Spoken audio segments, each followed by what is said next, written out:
This is football's most sparkling setting, Wembley Stadium on final day, and the atmosphere and the excitement here worthy of the FA Cup final itself. Burnley and Wolverhampton Wanderers providing a major attraction. Two clubs crammed with tradition and history, now bringing to Wembley the romance of a story of revival from recent desperate times. Well, that's the context of this final for the Sherpa Trophy, the tournament for 3rd and 4th division clubs, which in its 4 years under this sponsorship has become the fastest growing competition in the football calendar. In difficult times for the game, the Sherpa Trophy also shows the happy face of football. It's very much a family day here, and for a flavour of that, joining me at pitch side throughout the afternoon, Jim Rosenthal. Martin, thank you very much indeed, and good afternoon from pitch side here. A bit of wind, as you can see, but the pitch itself is in absolutely superb condition, just freshened up by a drop of rain as well. It's great to see these two old clubs back here at Wembley, and a lot of support too. A crowd round about 80,000. That really is a tremendous achievement. A lot of people travelling down the very congested M1 from Lancashire, supporting Burnley, and of course wearing the gold and black, the famous colours of Wolves. I well remember covering Wolves in my radio days there in the Midlands when they were right up in the 1st division with a touch of Europe. They slipped all the way down. Of course they're on their way back now, back up into the 3rd, and Burnley will be hoping for something of a consolation here after just missing out on promotion. It's a lovely family day out here, some lovely family scenes around the ground, all determined to enjoy what should be a tremendous occasion. And during the afternoon we'll be doing one or two special things for you, talking to the managers on the benches, getting their reaction to incidents just as soon as they happen. We're really looking forward to it. Let's rejoin Martin now, and I know he's got a special guest with him. Well, our special guest brings plenty of football expertise, and now these days some television expertise as well. Andy Gray, who scored the winning goal for Wolves here in the League Cup final, 8 years ago now. Time does go quickly. Actually, it only seems like yesterday, Martin, to be honest with you. I bet you wish you were out there today, though. I do, actually. It's absolutely perfect conditions for the game today. A little bit overcast. Pitch is going to be great, I would imagine. It looks wonderful. And, yeah, the feet are a bit itchy. I'd love to be out there, but I'm sure we're going to get a great game. Have you seen Wolves, your old club, much this season? I have actually, Martin. I've been fortunate enough to see them about half a dozen times, and also actually play against them on 2 occasions earlier on in the season. So I've got quite first-hand views about how they play. Well, you're a bit of an old-timer here, if I may dare say that, but there are 1 or 2 others from your generation and even further back who've been on view in a warm-up game. And down on the pitch, Jim Rosenthal is now talking to them with sweat still on their brows. Okay, Peter, would you think that's a bit of a moment for Burnley out there and winning in the pre-match game? Well, I hope so. If we can do as well as that 2-0, that'll do for me. Seriously, a great favourite still, you, with all the Burnley fans. What are your feelings about this game? Well, I think it should be a fabulous game. I know Wolves has won the league and they're on top of the world at the moment, but Burnley's had a good season as well. And Underdogs has won every time at Wembley this year, so I'm hoping the trend will keep going. What does it mean for a club like Burnley with great old traditions to get back and get a little touch of the big time again? Oh, it means everything. It just shows you with a crowd, nearly 80,000-90,000 crowd. The 2 4th division sides, it's just unbelievable. Absolutely right. Let's move down the line to another old favourite wearing a Burnley shirt, Paul Fletcher. Not about old favourite, still a bit of a life in the legs yet, eh? Well, I can still do a bit, Jim. Obviously, my dad, Peter Noble, played pretty well. Last time he was here, he had a quiff. So it's a long while ago. He's still got Tommy Docherty written on the side of his boots. But yeah, we enjoy coming here. We hope it's a good start for the main game.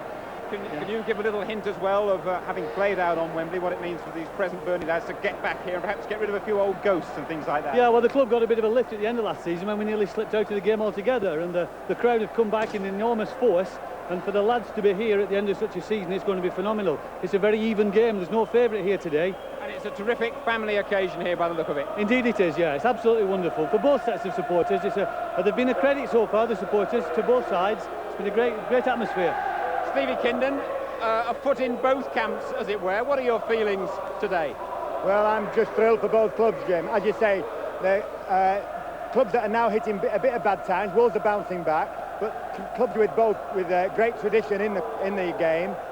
Wolverhampton Wanderers, great memories for me. Burnley, that's where I started my career. As you say, very fair, 1 foot in each camp.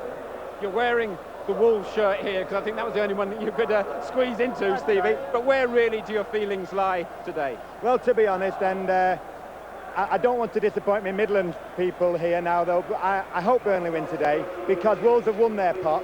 Wolves are going to play third division football next season. Burnley, as Paul said there, just kept out of relegation from the fourth last season, and to take a pot home this season would be tremendous for them. Just a final word from you. There are a lot of people around here with horns on top of their heads because of the fellow Bull for Wolves. What are your feelings about him as a striker? Well, he's a big, strong lad, Tipton lad, local lad. He'll run out here today with so much pride, energy and zest, and I think the Burnley centre-halves will do very, very well if they can contain him.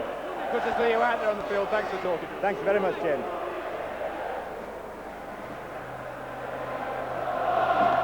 Well, from the Burnley and Wolves men of the past, let's go to the men very much of the present. They're gathering there in the tunnel. Andy Gray, they must be nerve-tingling moments when you have to wait there as they're being kept now. They are probably the worst moments. They'll be desperate to get out there, Martin. I can see them coming now. They'll be desperate to get out. And for a lot of young lads, this will be the first time they've ever sampled an atmosphere, a capacity crowd like this. It's really going to be nerve-tingling for them. Both founder members of the Football League here at Wembley in the 100th year of the league. It's very appropriate. And here they come. That's the smartest I've seen them look for a long time now. And the young man there in the Wolves kit on the right of the picture is Andrew Turner, the 8-year-old son of the Wolves manager Graham. They're coming out at the tunnel end where all the Wolves support is. They're talking of some 40,000 Wolves fans. Well, I wonder where some of them have been over the past couple of years. But they've come out now, and Andrew Turner is taking his bow, I think waving to the rest of the Turner family, perhaps, if he can see them there. One of 4 Turner children. And a big fan of Andy Gray, I understand. I believe so, man. But isn't it wonderful to see 2 kids like that? Wouldn't it be great for the FA Cup final, League Cup final, maybe to think, let's do that, because don't they look proud? It is the only major Wembley final, I believe, where team mascots are allowed. And it adds to the day. And they may be nervous, but possibly a little less nervous than some of the older men behind them.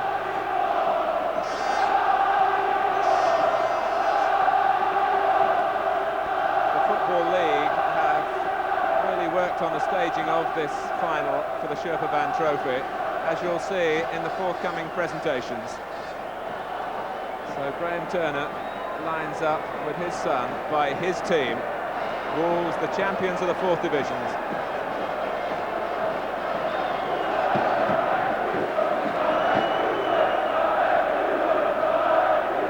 Roger Milford, the referee. Smile like that too in the thick of the battle as well.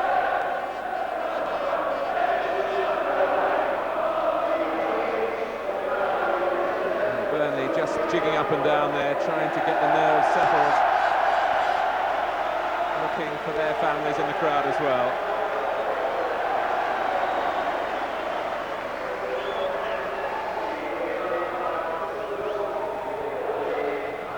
A very proud man. You can enjoy the day up to this point, and then suddenly you realise there's a match to be won as well.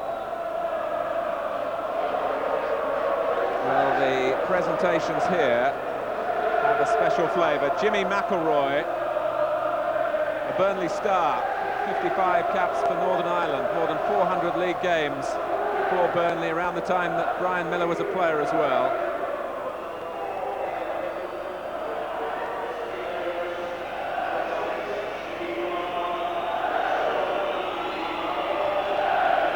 Again, you wonder why, in the past, maybe the 1966 England World Cup winning side have never come out and been introduced to an England team here. It's a game with heart, a game with soul, and this sort of bringing together hands really across the generations is very, very warming to see. And behind Jimmy McElroy in the light grey suit, the man in the dark suit there, shaking hands with Brian Miller, is Bill Slater, a former Footballer of the Year, and a former Wolves stalwart in the 50s as well.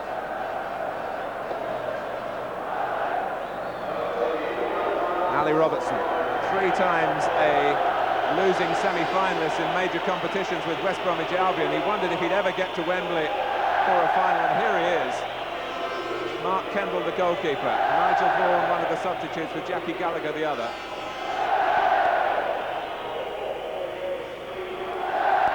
Bill Slater, in his 60s now.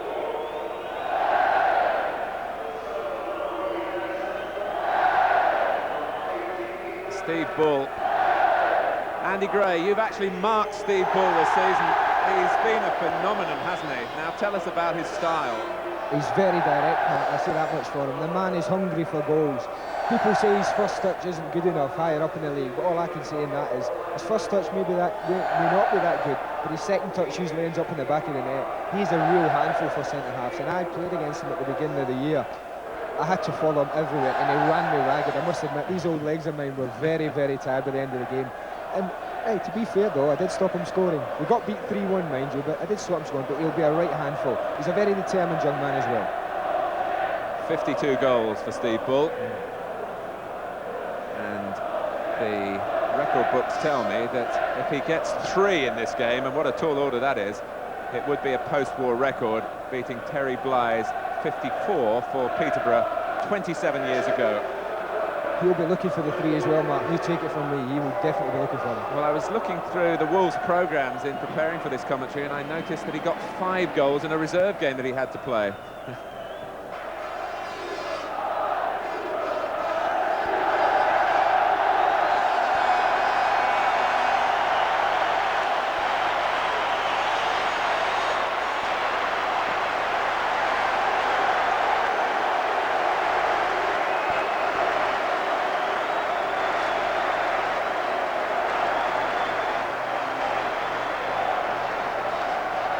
Well, let's bring you right up to date with the team information. Burnley have a former Wolves apprentice, Chris Pearce, in goal. At right back, Peter Daniel, who spent 6 seasons with Wolves. He played in that 1980 League Cup final and also in the 85 Milk Cup final when he was with Sunderland. At number 3, Ray Deakin, the Burnley captain. Then Ian Britton, the former Chelsea midfield man. Steve Davis, Burnley's Player of the Year. Alongside Davis in the centre of defence, Steve Gardner, only 19, the youngest player in the match. Number 7, Andy Farrell, his first season, signed from Colchester. Then George Ogani, the top scorer with 19 goals. Steve Taylor, the other main striker, who's played for 10 league clubs. 32 years old now, with more than 150 league goals to his name. Paul Comstive at number 10. Sean McCrory wears the number 11. He'll play on the left of midfield. And the 2 substitutes, Ashley Hoskin and Leighton James, a familiar name there, now the Burnley youth coach. Well, basically, it's a 4-4-2 formation for Burnley, but their style is to play through their midfield, a little bit more than Wolves, who do try to get the ball forward quickly. As for Wolves, Mark Kendall in goal, who learnt his trade with Spurs. Right back, Gary Bellamy. The versatile Andy Thompson at left back. Floyd Street, one of the central defenders. Alongside the captain, Ali Robertson. Now a real pillar for Wolves after those 18 years with West Bromwich Albion. Phil Robinson is in the midfield engine room. Robbie Dennison, now a Northern Ireland international. Keith Downing is the only one of the starting lineup who didn't play here in the league centenary celebrations last month. Downing comes in for the cup-tied Phil Chard. Then there's Steve Bull with this amazing output, 52 goals and 12 of them in the Sherpa van competition. Andy Much, who plays alongside him, must take plenty of credit too for Bull's success. He's chipped in with 22 goals of his own. Mickey Holmes, a former Burnley trialist, also there. He'll play on the left-hand side of midfield. The Welsh international Nigel Vaughan and the reserve striker Jackie Gallagher are the substitutes. Well, this is the system that brought Wolves the 4th Division Championship. They'll play 4-4-2 as well, but they will try and get the ball very quickly up to Bull and to Much. Roger Milford is one of the personality referees, Andy. He actually said to me when I was talking to him before the game, he's got a record, he's never booked you. I don't think he has, no. Roger's one of the better referees in this country for obvious reasons. Yeah, he is. It's tremendous to see him out handling them. The other thing is, I'm surprised he isn't wearing these sweatbands. I mean, Roger's one of these, he likes to be in, likes to get involved. I see he's managed his sweatbands for some strange reason. He's a real football fan too. He's been here twice to see Bristol City play in the previous Sherpa Band trophies. And he has refereed a junior international, but this is the first senior game that he's been in charge of in this most marvellous setting. Andy, I'll put you on the spot. Who's going to win? That is on the spot. I've got to punt for Wolves. I think they're very, very tightly matched, Martin, but I think their firepower, with Bull and Much having 70-odd goals between them this year, gives them the slight edge. It makes them slight favourites. But as this season has shown us already, what does that mean at Wembley being slight favourites? I suppose the favourites have got to win once along the way. But Burnley will be hoping to continue to fly the flag for the underdog.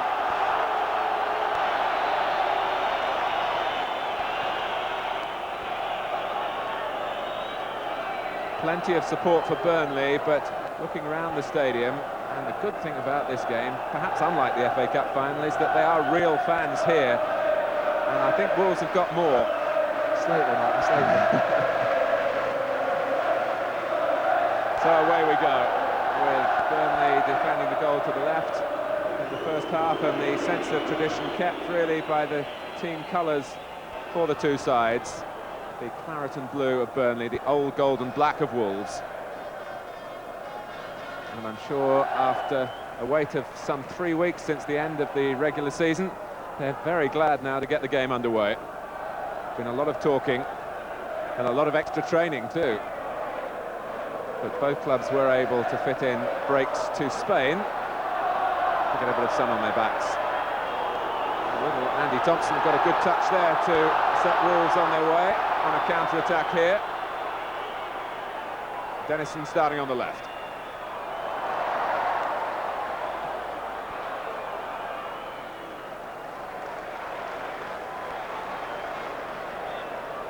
And in fact, the referee in all the hullabaloo couldn't make the whistle heard. The ball had gone out way on the far side, and that's an indication of the atmosphere.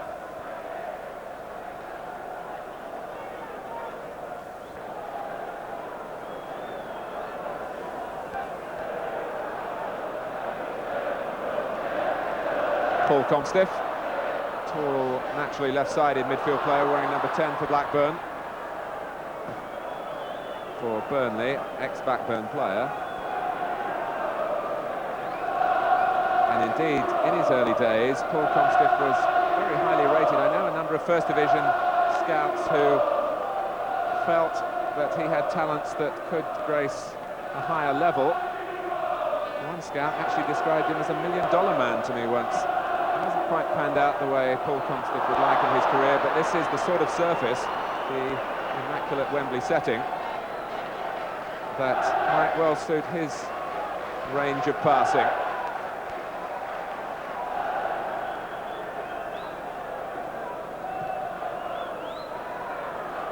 Farrell beaten to it. Burnley popped in to have a look at the stadium on Friday, but weren't allowed to train here. Wolves, of course, all but Downing, as I was saying at the outset, did play here in that centenary tournament over the weekend in April. And the first real striking goal coming off the free-cutted head of Farrell.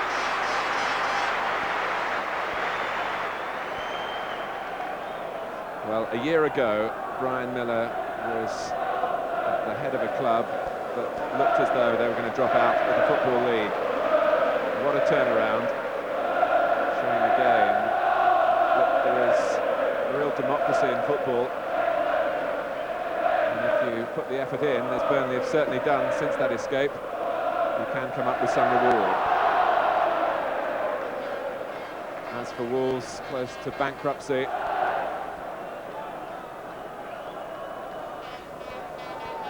Chris Pearce, a Welshman, as indeed is Mark Kendall at the other end. Dennison, who scored a wonderful goal here against Neville Southall in that centenary celebration. And Wolves only lost to Everton on penalties, in a shortened version of the game, of course.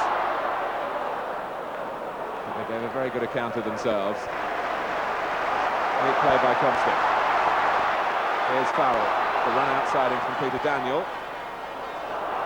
Ogani. There's another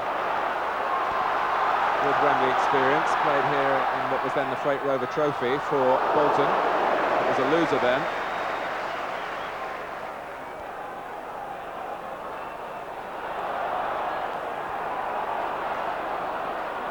Davis, and the linesman flagging for offside. In fact, Roger Milford saw it, but realised that there was no need to stop the game.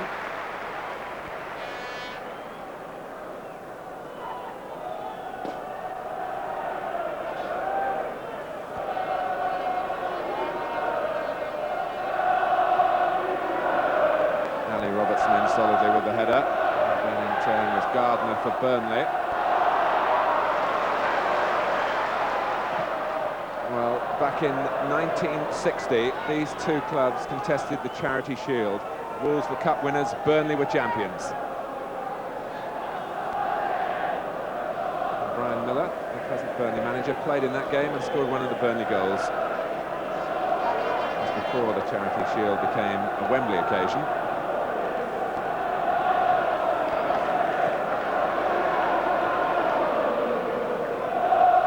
Early thoughts? I think Burnley have definitely settled better, Mark. They look as if they've got hold of the ball early on. They've knocked it about. Almost every one of them's had a good touch on it, and they've settled down well. Wolves, they had more direct style, as you said earlier on. It hasn't come through yet, and they'll be hoping to get Bull and much involved pretty quickly. Here's Much.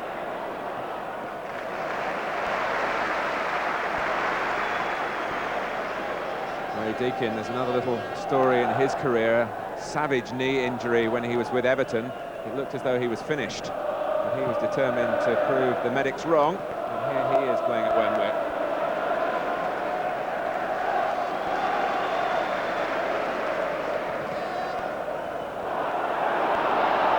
The back header from Much, and Bull felt he was impeded off the ball. But that's the pairing, the understanding that has served Wolves so well. Bull, the man from the Black Country, Much is a Scouser. They're both hungry for success, and Wolves have been the beneficiary of their appetite. Downing.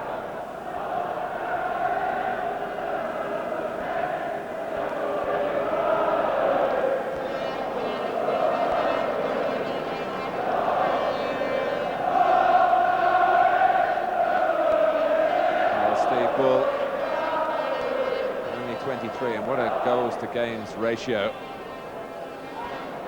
Andy Gray nodding his head in appreciation of that one. That's impressive.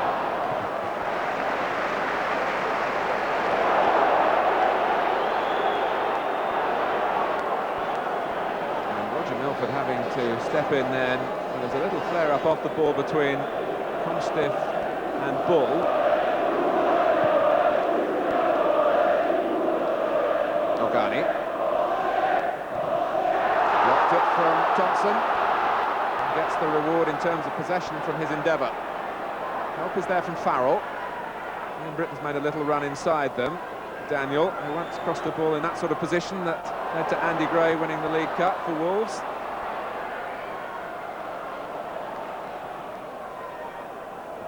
Floyd Street with Taylor. And it's a corner.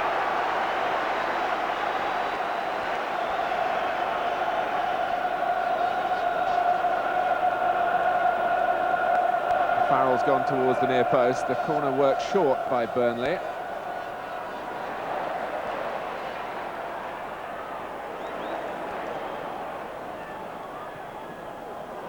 Davis well in there, and I think it was headed onto his head and flew straight from Steve Davis to Kendall. It wasn't a difficult save, but it was a worrying moment for Wolves.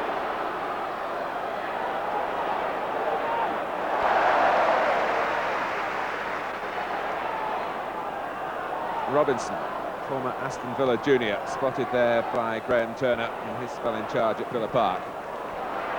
Thompson, who was with West Bromwich Albion along with Bull. Dennison gets it in.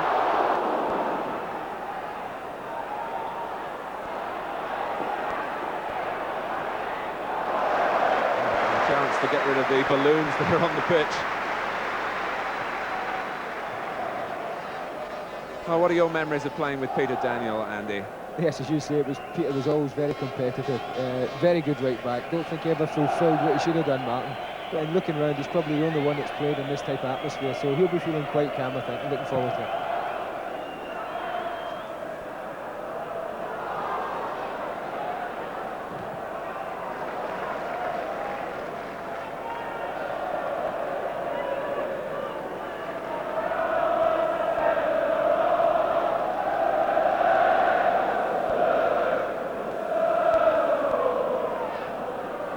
Both clubs have really done the job properly in making this weekend an occasion for the officials, the players and the supporters. It's got a real big-time feel about it, going around the two camps. Everyone kitted out in their new club suits.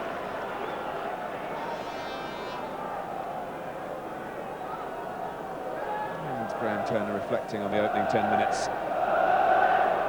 Which we haven't yet seen the best of his team. Burnley 0, Wolves 0.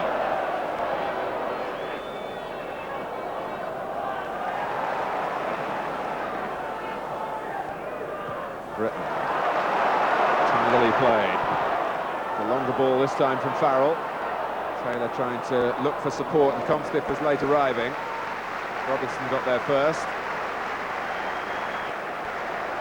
The likes of Comstiff and Britton will shorten Burnley's game and vary the play a little bit more than perhaps we'll see from Wolves, but they've got the power men up front, they've got the proven goal scorers, and that's why they're favourites, particularly when you ally to that the fact that Wolves have beaten Burnley twice in the league this season, 3-0 both times. I think the Burnley lads will have forgotten all about that, Matt, I can assure you. I think they've been using it in their favour, Andy, with this underdog thing. I'm sure they have. Proud to be the underdogs. Like the last time Wolves won here in '80, when I was here, Matt, we were the underdogs, very much so, and we succeeded in overcoming Notts Forest. So at Wembley, it don't really matter, I don't think. Well, Warren Miller knows what it's like to lose here as a player. 3-1 to Tottenham in 1962. When a certain Jimmy Greaves popped in an early goal.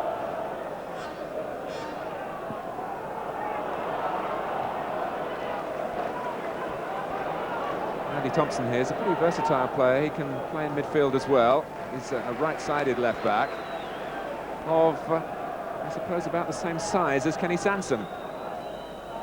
He does that sort of job. Wolves in front of Mark Kendall will be well served.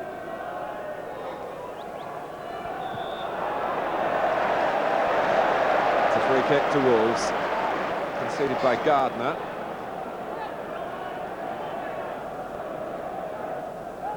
For a push on Andy Much.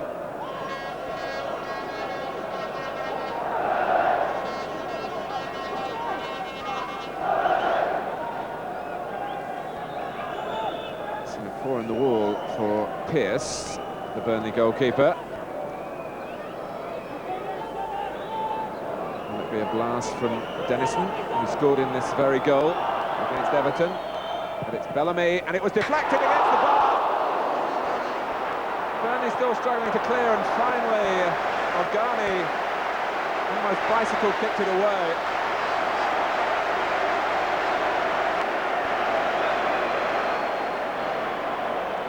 The ground still buzzing at the closest we've had so far. Pearce, who had luck on his side in the end, he certainly didn't have too much luck with the deflection, which sent him the wrong way. But he'll grasp the ball with relief now. Andy. Yeah, I think you'll find the keeper actually made a magnificent save there, Martin. It was a great struck free kick.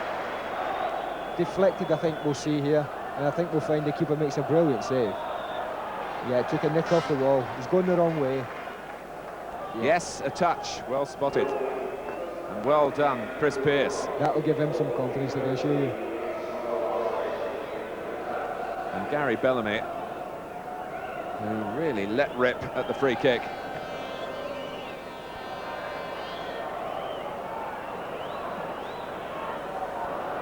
Britain, who scored the goal that kept Burnley in the league last season against Leyton Orient, when there was so much nail-biting up at Turf Moor.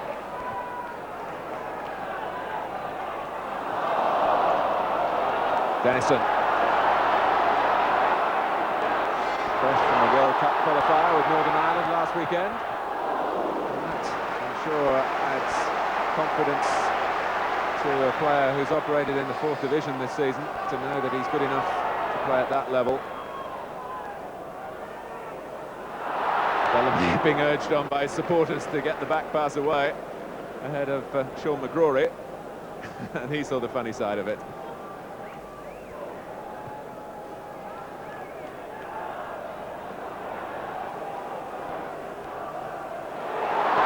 From Bull, again from Much, the two in tandem, and that was Steve Bull in a nutshell in every respect, except that it didn't end up in the back of the net.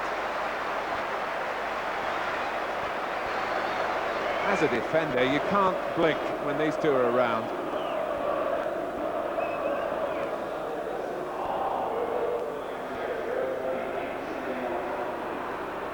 Well, tremendous that. Bull started it, and Ian very nearly finished it off. He's probably not had a kick up till now, and look at that, it just shows you, Martin, you can't, as you say, you can't take your eye off him for a second. The lad's got an eye for a goal.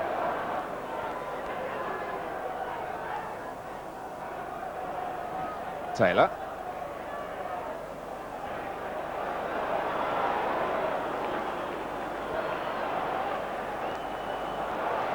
At the Wolves training ground, they very carefully marked out an area of Wembley-like lush quality, but I understand the players refused to break with tradition and trained on the car park. Andy, you might know about that area at Molineux, and there could have been risk of injury there, but they just didn't want to take the risk of as Pearce gets the ball away from Bull. Yeah, I think Molineux's big enough at the moment to put 2 Wembleys in. They'd have been a bit tired training there.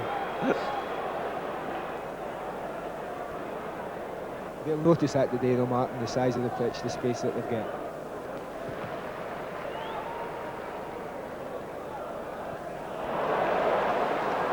Early again towards the two front men for Wolves. And Much with time to get a second touch, to get his pass away.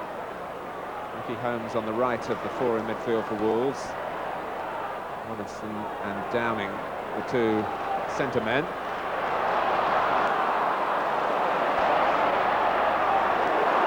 One or two tackles going in here, and it's a difficult line for the referee to draw. Obviously he understands the need to compete, but Ray Deakin was caught by a late tackle. I think over-keen might be the word there. Yes. I think certainly at this stage one would give the players the benefit of any doubt. Yeah, they're certainly all fired up at the moment. Deakin quickly able to get on with things.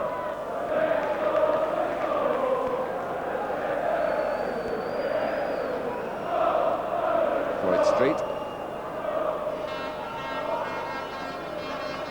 And Taylor's offside. He's a different sort of striker to Much and Bull. Taylor operates with perhaps a little bit more stealth. He'll push right up on the back man, try and steal a yard, maybe catch the linesman as well. And it's been a technique that's brought in rich pickings down the years, mostly in the lower divisions, but at his level, very prolific.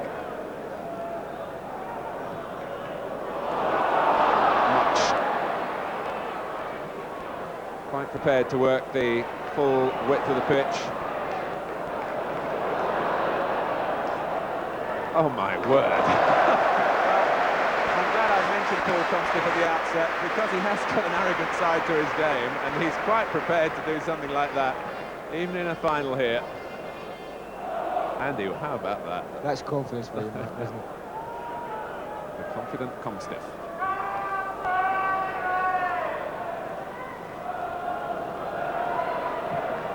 Much is offside. I think we'll find that a lot today. Burnley trying to catch the two front lads running just blind there like that. It's something that Burnley, I'm sure, have practiced because of the pace of both Bull and Much. It cause all sorts of problems, that kind of run. I talked to Brian Miller yesterday. I said, what can you do after 2 3-0 defeats by the opposition in the league? He said, well, it's quite simple. You just have to keep a watch on Bull and Much. It's very easy in theory. 90 minutes is a long time. Well, they can only get better, I feel, today.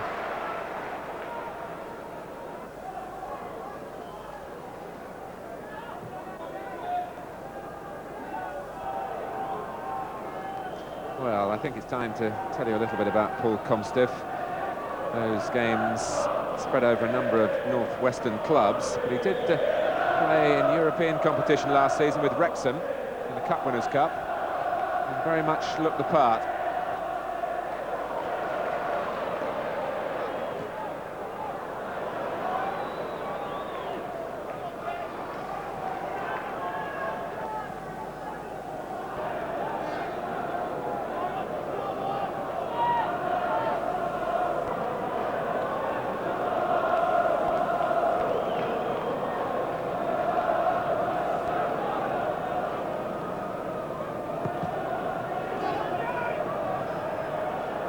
On from Farrell.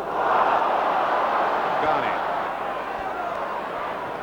Came off Robertson, and that's corner to Burnley.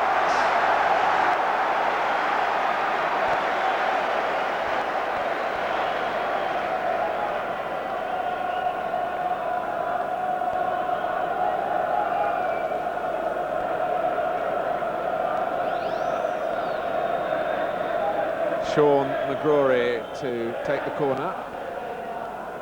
Comstiff trying to guide it down, almost got it down there for Farrell. Britain, low centre of gravity, bringing in the ability to turn sharply. Gardner. Again, Burnley trying to pick their passes, and Wolves trying to hit the areas there, as Holmes did, looking for the run of Bull.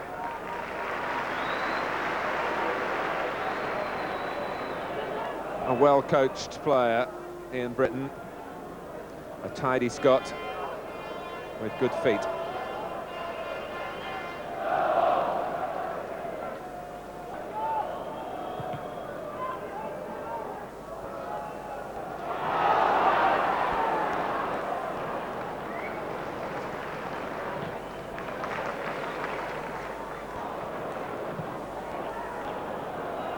Garni, but this time Taylor was a bit flat-footed. Oh, and Floyd Street showing that he can play from the back. And an extra touch, a little show there, will mean so much to these players in unfamiliar surroundings. They'll believe that they have a right to be out there. And from Floyd Street's cleverness at the back, the attack ends with Wolves having a corner. And Street makes his way forward.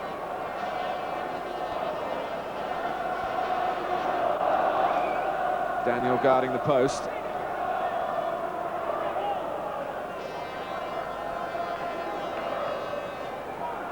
And Street gets it on. Oh, and Bellamy hesitated. That's Bull. And it's in. Andy Much. Wolves have scored. Not quite the rehearsed set piece, but in the end, from the corner, Burnley couldn't keep it out.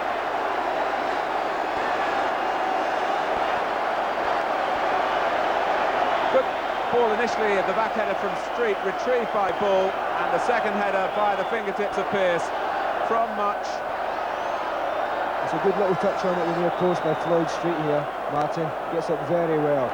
And Steve Bull, actually, for everybody belittling his first touch, he does excellently here. And it's the old Bull-Much partnership giving Wolves a lead.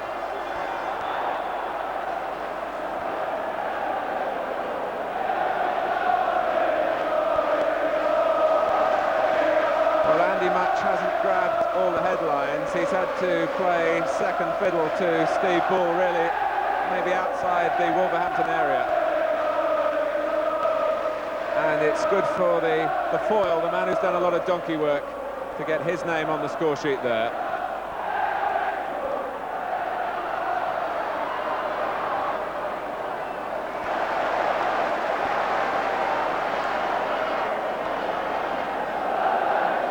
Team captained by Ali Robertson. had the lead. And this is a test of Burnley's resolve now. Pearce will get there first.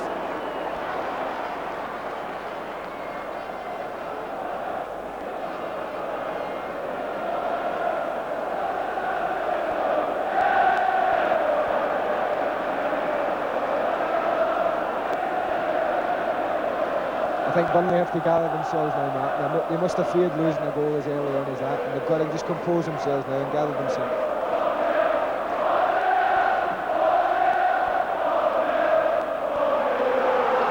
Burnley had a corner.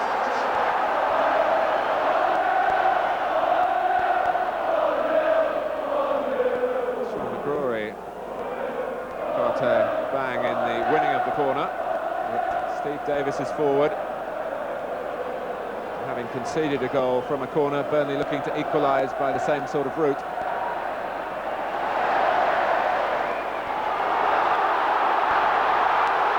Gardner should get there first.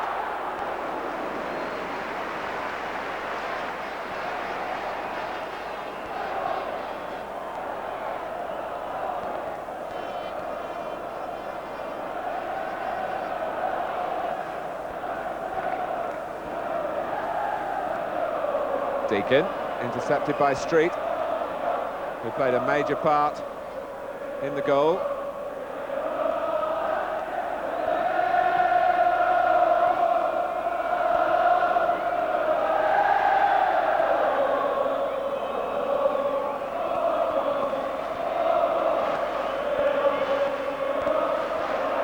Well, let's get a reaction from the Wolves manager. Graham Turner's talking to Jim Rosenthal. Graham, a tremendous start for you.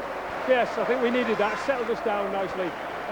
We looked at our set pieces on Thursday, and it was perhaps not rehearsed quite like that, but it's come off. We had a good chance from the free kick that we hit the bar with a bit earlier on. So, you know, I'm reasonably satisfied with the way it's gone so far. Dangerous time for you now, though, straight after you score. Always is. I think everybody's aware that immediately after you score, you're a little bit vulnerable. So, but we've got enough experience at the back to cope with that.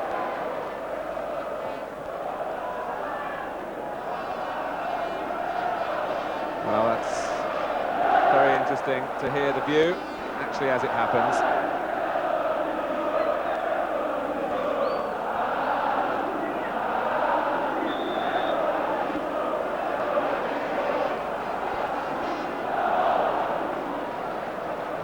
Well, for Burnley, it's a familiar and probably not forgotten feeling, being behind to Wolves.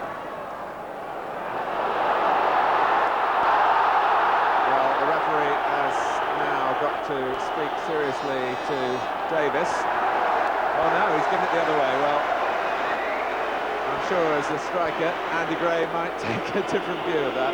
Oh yeah, I thought the ball was wrong. I mean, it was 6 of one, half a dozen of the other, Matt. It could have gone either way. And that's a mistake by Farrell. Ball, will he get there? Very nearly. Burnley living dangerously at the moment. Showing some signs of panic when Messers Bull and Much are around.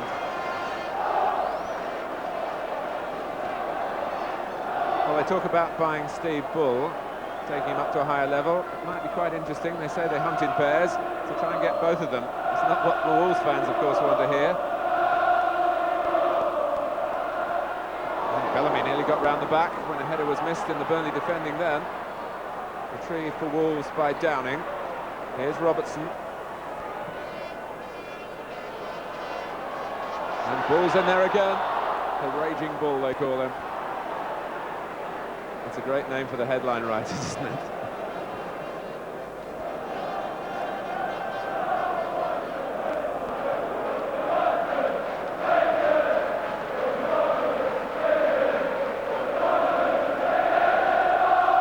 Well, we've seen the satisfaction of Graham Turner. You can see the furrow on the brow of Brian Miller on the other end of things.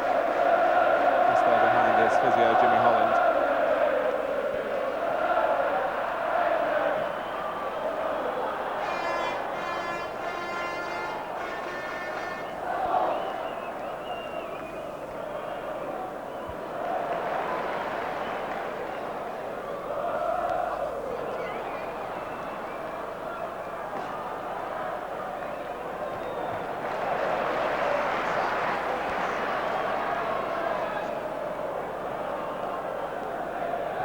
Deacon.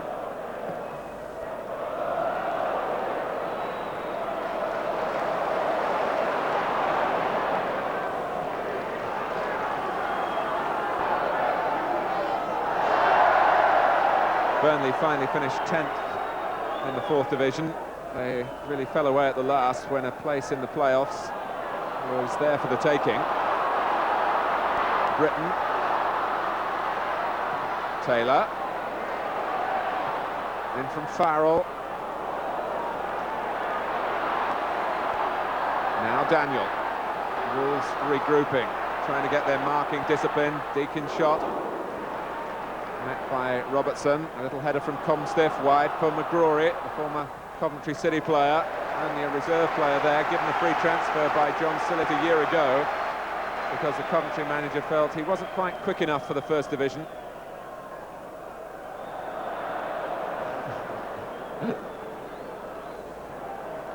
So that's the situation in the final of the Sherpa Band Trophy, with half an hour gone. Burnley trying to change the picture.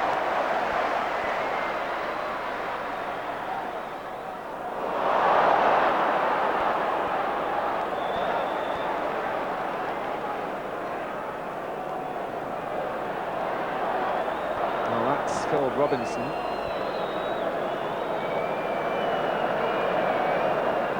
And the good thing about it is the treatment was very close at hand.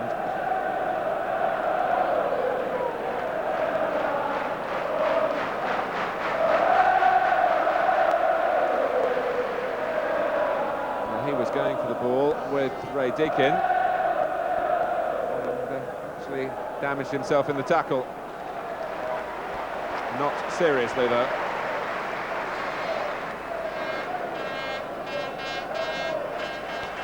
Phil Robinson, only 21. Just a small fee paid to Aston Villa for his services.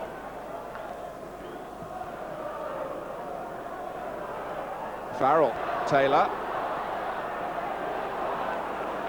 Now Britton. Had Daniel to his right, but looked left to Deacon. Taylor got up well.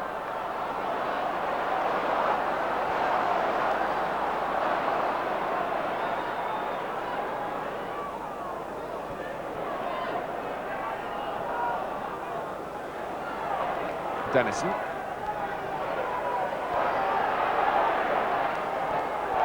tackle by Britton. He's been prepared to scurry forward, but he took too long. He allowed Thompson to get back. It's good recovery from him.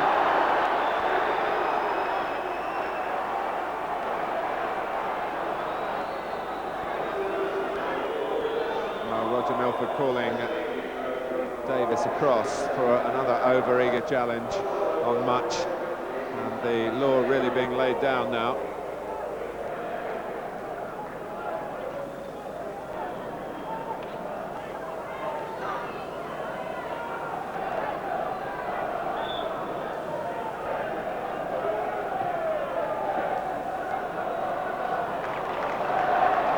McGrory. Taylor. And a race here with Street. And the Wolves man having extra gear. Much.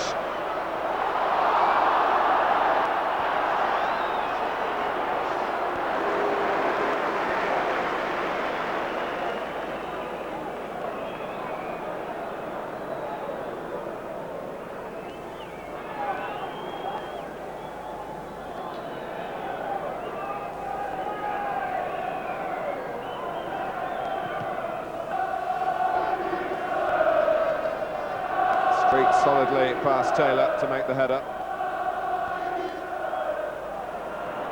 Well, we've had a word with the winning manager so far, Graham Turner. Let's check with the Burnley camp and their boss, Brian Miller, with Jim Rosenthal. Brian, just over half an hour gone. What are you feeling so far? Well, the disappointing thing about it so far as we're concerned, I don't think we're getting enough attempts at goal. We've got to put a little bit more pressure on their goal to score a goal now. Obviously disappointed to go a goal behind when we did do, but we've got to get back in the game somehow, and as I say, we've got to get more attempts at their goal. A bit disappointed the way you defended at the goal, Brian? Yes, a little bit, but I thought he did pull the back ball very well. He pulled it back, but I thought really we were a little bit slack when the ball went across into the goal mouth. I thought one of our defenders should be marking. Still plenty of time to get back into it, though. Plenty of time to get back into it, but we've got to get in their penalty area more. Well, that's the message. And Burnley have not scored against Wolves this season. They've got to do that to avoid losing the Sherpa trophy.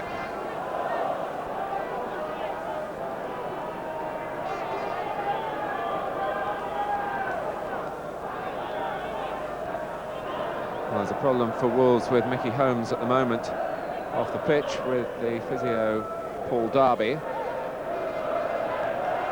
And Wolves unabashed going on.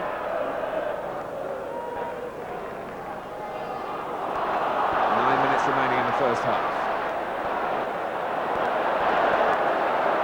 And, Holmes came on.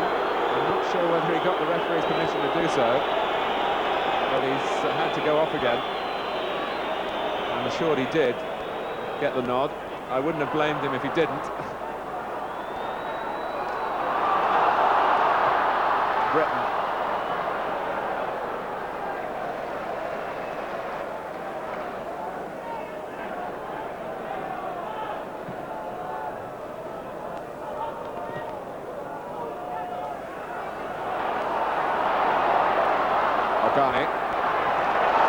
Farrell. Certainly some of the early bubble, Andy, has gone from Burnley's play since they've conceded the goal. Definitely. I think since that free kick at the crossbar, Wolves have taken command. Martin, they look a yard sharper in almost every department. And I agree with Brian Miller over there. The way it's going now, Burnley look as if they'll never score. They've got to get behind the central defenders of Wolves. They've played in front of them the whole game so far, and they've lapped it up, Ali Robertson and Floyd Street. Well, that was a neat turn and a neat touch, and it's going to be a booking this time for Steve Davis. He's had the warning, to be fair. 22 years old, very anxious to please, and he's pleased Burnley fans all season, their player of the year.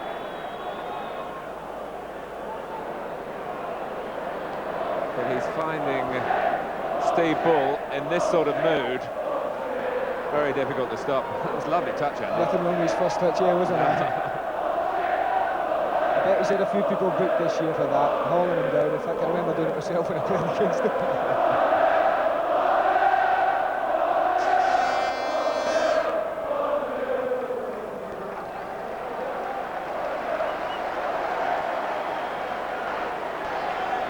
Wolves still down to 10 men, remember.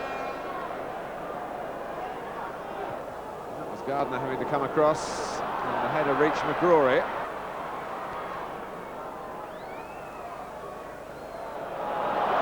Comstiff. Can Burnley make the extra man count? Not this time. Comstiff was dispossessed fairly and cleanly by Keith Downing.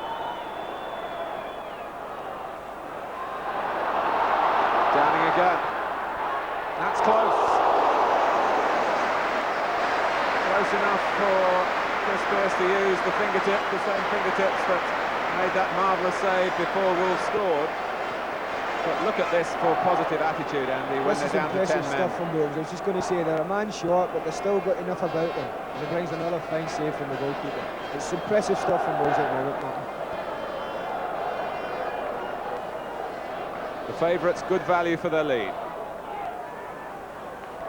Pearce has lost it. Street trying to screen it. Downing having a wave at it. It was never really set. And certainly no foul on the goalkeeper.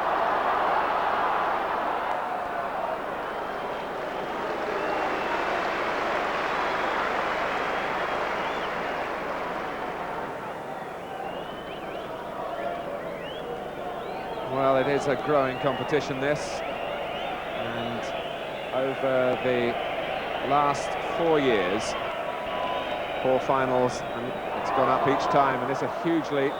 An estimate there of 90,000. It's certainly going to be up around that mark. It's amazing, Mark. I wonder where else in the world you could get 2 4th division teams pulling in 90,000. I can tell you, Andy, nowhere else in the world. Exactly. They say the game's in a bad state.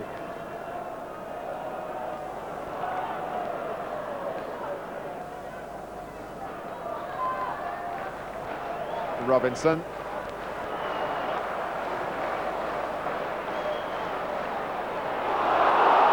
Street, look at this. And still Mickey Holmes is off the pitch. And Wolves are going for the jugular, really. They want to kill off this game as a contest before half-time.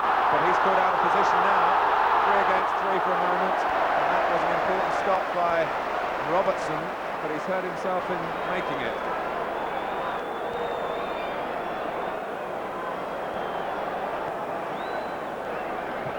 Well, we're seeing Floyd Street at both ends of the pitch. That was an enterprising burst, but once the ball was lost, just for a second, it looked as though Wolves were in trouble. I tell you what, Ali Robertson don't stay down unless he's hurt.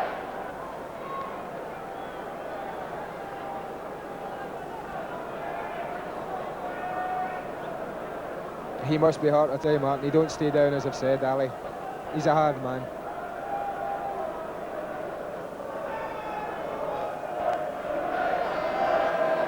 It was a tackle, and he had to make, given the circumstances. They were a man light at the back. Yeah, and it's one that he's made, I'm sure, many times.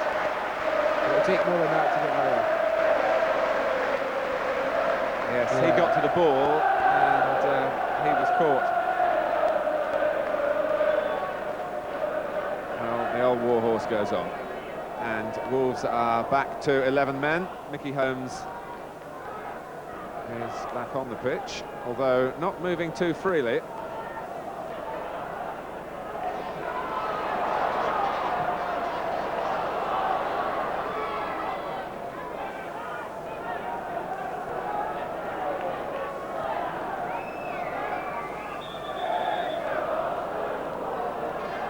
They need some inspiration, Burnley, at the moment, Martin. I'm trying to look around, see who can supply it, and at the moment there doesn't seem to be anybody. Much, and very nearly a killer ball through the middle. Sometimes the label, the direct method, has sort of derogatory overtones to it, but really it's a way that's very appealing and very effective. And that it gets the crowd going. A lot of goalmouth action. Denniston looking to supply Much and Bull again, but Peter Daniel knew a little bit too much for him that time. Well, what a year it's been for Peter Daniel. A year ago, manager of Lincoln City, and they went out of the league. Desperate time, and he severed his connection with the club, was given a free transfer. Burnley picked him up, and again... Wasn't it Burnley they played in the last game of the season, Martin, was it? No, Burnley were playing on the same day against Leyton Orient. Leyton Orient. And there are lots of games involved, of course, with Torquay as well, and they scored a goal right at the last, when a dog had run on the pitch. It's amazing what a difference a year makes in football. Extra time, and Torquay got a point in the injury time that was added on there. And that goal sent. It wasn't Torquay's mascot, was it, by any chance? You wouldn't blame it if it was.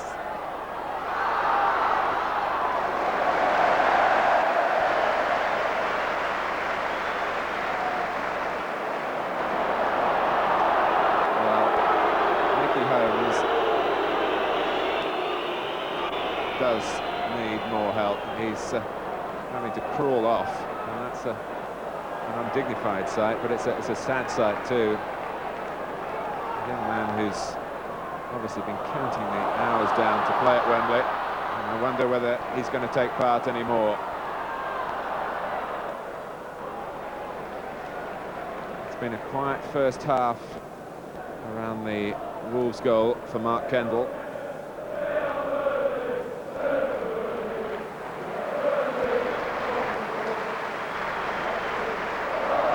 It is, Andy, that the goalkeeper is the character in the team. It's certainly the case with Mark Kendall, who's a very chatty chap, and Chris Pearce is the dressing room wit for Burnley. I think you usually find that in soccer. They say you have to be crazy to play there, Mark.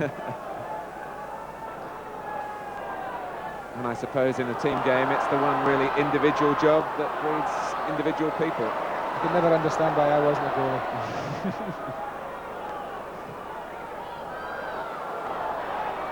Have you ever done it when the leaders are risen in a match, when the goalkeeper's been carried off? I don't think so. I've always volunteered, but never been taken up on it. We're into stoppage time, and there'll be a little bit of that. Street getting there first, with Taylor waiting to pounce behind him. Deacon. Thompson with a header that Britain collects. Burnley needing somebody to really attack the cross ball when they get it in, or maybe Comstiff to shoot, and he certainly can hit them with both feet. Not quite his stronger side, but he's got that self-belief. He's not frightened to have a crack. I think if there's one man in the Burnley side that could possibly turn it for him, it's Comstiff, definitely. You remarked earlier on what a good player he was, and I think he could be the one that Burnley will look to try and turn the game round. Well, there's a substitution, and Mickey Holmes has had to concede to the injury, with Nigel Vaughan has come on for Holmes.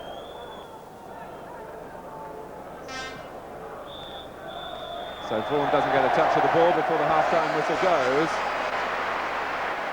But after a rather tentative start, when Burnley had more of the ball in the opening exchanges, Wolves really have turned on the style. They'd hit the bar through Gary Bellamy before the goal from Andy Much. And in all honesty, it could be more than the one goal in it at half-time. Burnley with plenty of talking to do in the dressing room. Brian Miller, who's made the point to us that should be more attempts on goal, now has the opportunity to make that point to his players. The goal that's really given Wolves the platform here, coming from the corner, delivered by Dennison. Floyd Street, who'd actually started the attack that led to the corner, was up there to flick it on. Retrieved beautifully here by Bull, this time the provider, and Andy Much with enough on the header to beat Chris Pearce. Actually, looking at it again now, Martin, I'm sure that Chris Pearce will be bitterly disappointed. I mean, he's got a whole hand on that, and I honestly would have expected, seen it again, would have expected him to save it. You know, he's had two tremendous saves already, and I think he'd be disappointed to let that one go. But nice bit of skill from Steve Bull, and a nice header from Andy Much, the one who doesn't get all the plaudits. Let's find out what Jim's doing down the tunnel. I was looking to get on the end of it and nod it in. Hopefully we can do it this half. What's the feeling in the dressing room now? We're all ready to go for the second half. I won't stop you. Cheers, thanks a lot. So, raring to go are Wolves. Wolves, who are actually the southern area champions in the Great Rover Trophy as it started the season, and I think midway through the season the sponsors decided to ally another product range to the competition, and it now goes down as the Sherpa band competition.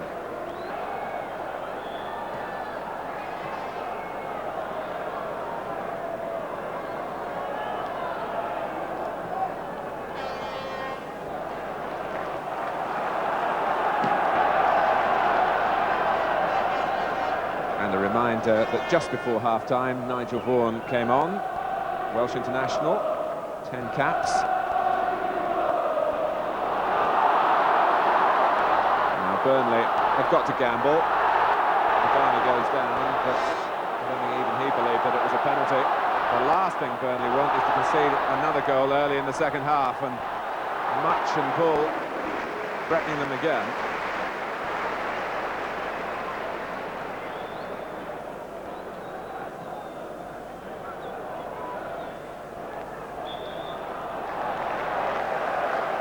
Push was by Bellamy and Steve Taylor. And Wolves have another problem. This is the one thing that could spoil their day, Ali Robertson. And it must be a legacy of that tackle just before half-time. Now this could change things. A defender goes off.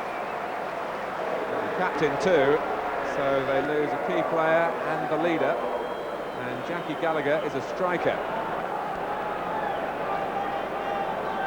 So in a matter of minutes either side of half-time, fates turn against Wolves. Two substitutions having to be made.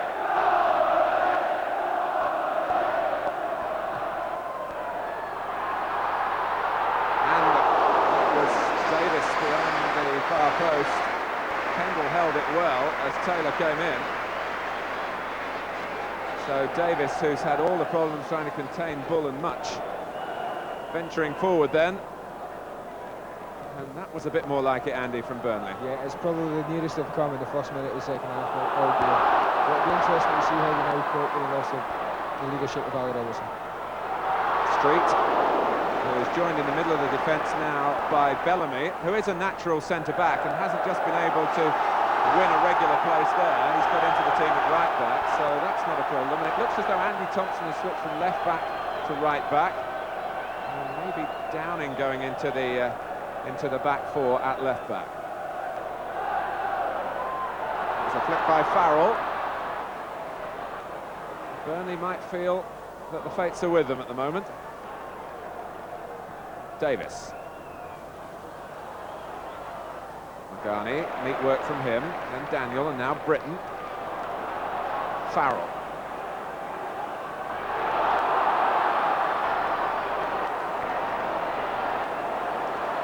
Dennison, the man from Northern Ireland, he loves to run with the ball, at times a little unpredictably. Davis above Much.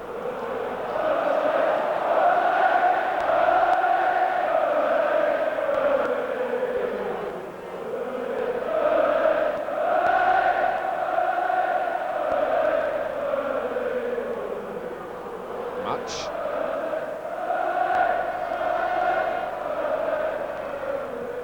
Downing's cross, in goes Bull, the goalkeeper didn't get there.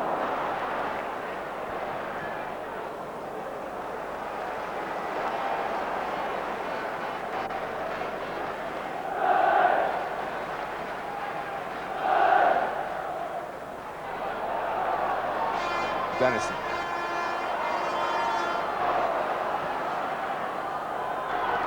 Taylor. There's a chance then maybe to get McGrory on his way. Magani, now McGrory. He sold it short and Thompson got a foot to it.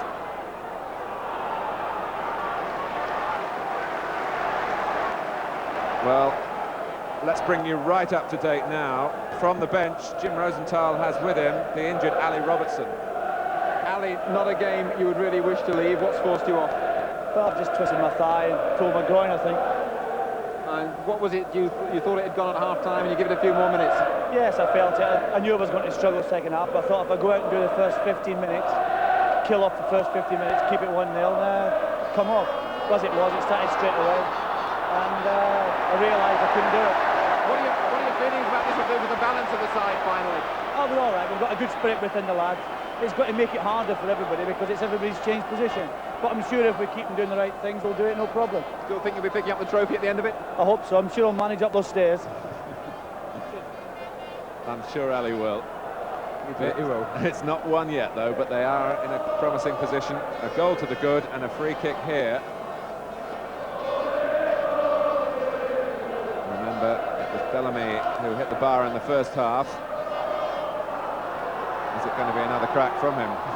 It's obviously quite windy down there, the ball blowing away. And looking at the flags, the wind is behind Bellamy. He's suddenly ruffling the shirts. Oh, yes, Dennison. An absolute pearler. The Wembley specialist, we must call him. Wow. Graham Turner might take some credit for that. That was obviously well rehearsed and brilliantly executed. I think not only you and I were watching Gary Bellamy, I think Burnley were expecting one from him as well. And that's, wow, you'd be proud of that in any country, at any level. Tremendous. So Robbie Dennison, who scored here in the league centenary celebrations against Everton with a spectacular shot, matches it at the other end of the ground to give Wolves a 2-goal position now, early in the second half. And that's the measure, really, of a side champions at their own level. But when they just had a bit of an upset, losing 2 of their starting lineup with injuries, they respond like that.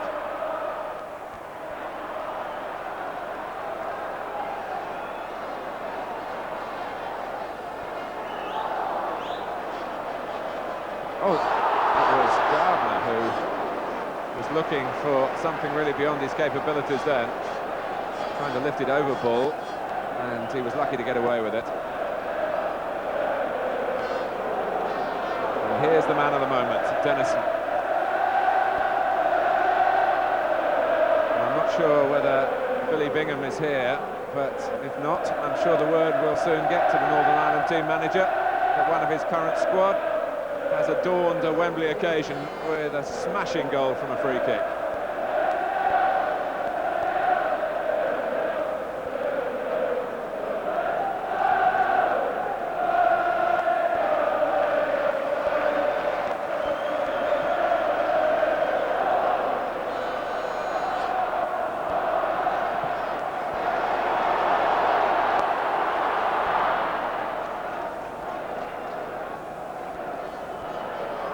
You could say that's a substitution that worked well for Wolves there.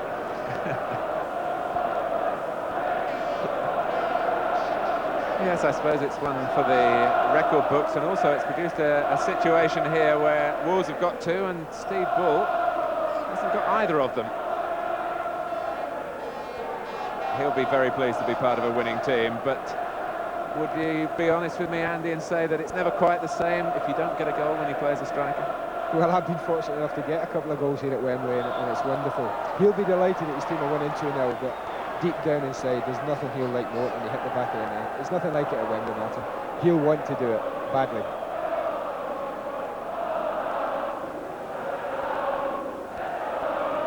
Well, Brian Miller's team in some distress now.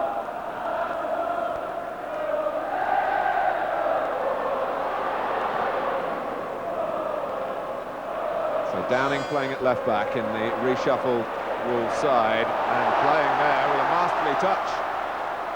Gallagher operating on the left. Jackie Gallagher, incidentally, was signed to put pressure on Bull and Much because he's got a proven record in the lower divisions. He impressed Wolves when he played against them for Peterborough, and if he's there just to ginger the other two up, you could say, and he's done a pretty good job. Not bad, 75 goals in a season. And Jackie they must have been frightened. In terms of statistics, Jackie Gallagher has actually been substitute more than 40 times this season, so he deserves a run at Wembley. Splinters, I should think his nickname is. I would think so.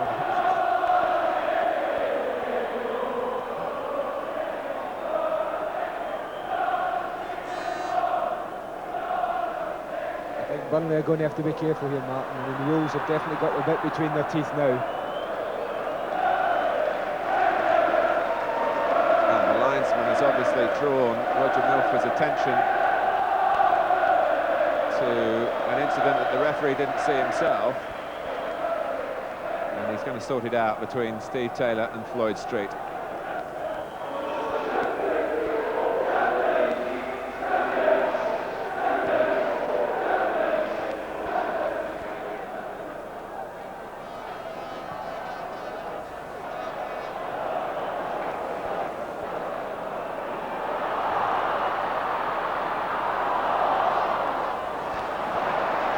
Gallagher, Much let it run, but Gardner read it just quicker than Bull on that occasion.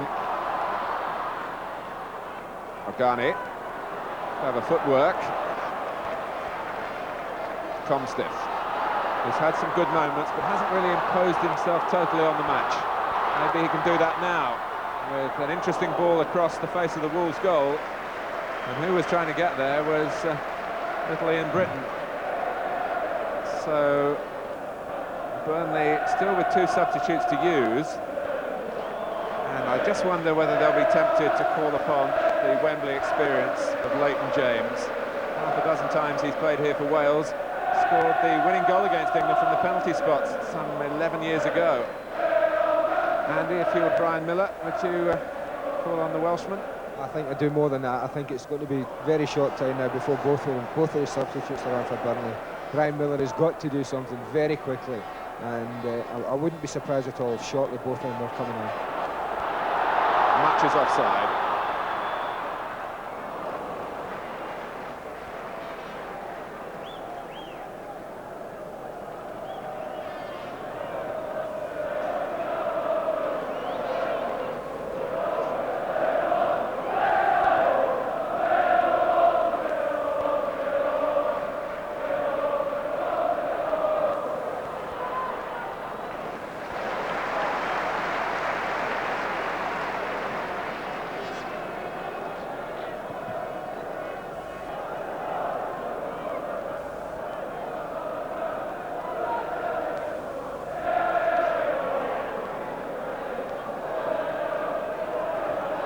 Well read by Thompson.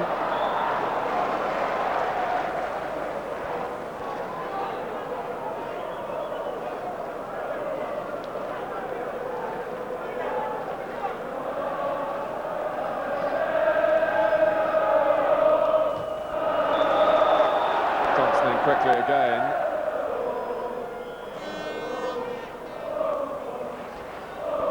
Well, we were speculating about the Robbie Dennison free kick. The man who can really tell us about it is Graham Turner, and he's down there with Jim again. What about that free kick, Graham? Was it worked on in training? We looked awful at them on Thursday, particularly Robbie Dennison. He couldn't get them right, and it's a case of it's all right on the day. It's tremendous strike. But we've had one or two problems with injuries, and obviously lost Ali Robertson now, so we've had to readjust. And that goal was very important to us, just to settle it down. I mean, had to make 4 or 5 changes positionally, and we needed a little period to adjust. And that goal has just given us a little chance of getting it right. The Wolves certainly have it right. They have 2 goals safely banked, and Burnley now really have to show what they're made of. Organi trying to do just that. McGrory, link work from Organi, not for the first time in the second half, and Steve Taylor at the far post got up well, put all his energy really into the rising off the ground, and there wasn't too much left to keep the header down. I think he was just overstretching there, Mark. It was a good little cross, and he's got up very, very well. Maybe he could have done a little bit better, but you know, in that position you've got to try and hit the target.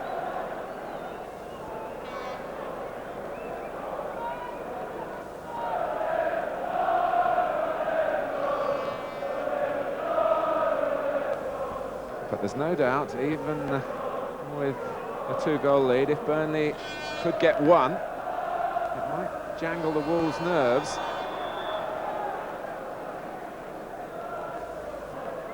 Time is the enemy for Burnley, with half an hour left.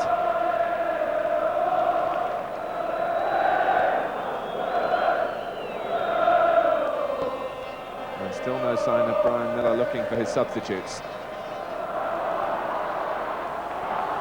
Organi working hard to try and set up something for Burnley. Comstiff! That was close. In fact, it had the goalkeeper, Mark Kendall, almost changed his mind there. It was one of those looping headers. Suddenly started coming closer and closer to the bar. Yeah, and it makes me wonder if Comstead have been a bit more determined, a bit more ambitious in the first half, but his team might not have been in this role. Every time he's got the ball, he's been the one player that's looked like he might do something, and that header is the first time he's actually got in the box now, and that header came very, very close. I've been impressed with Organi's efforts to try and get into the match in the second half, and it was his cross that set up the chance, or the half chance. As we look at replays, it's always dangerous to take your eye off the main event with Steve Bull out there.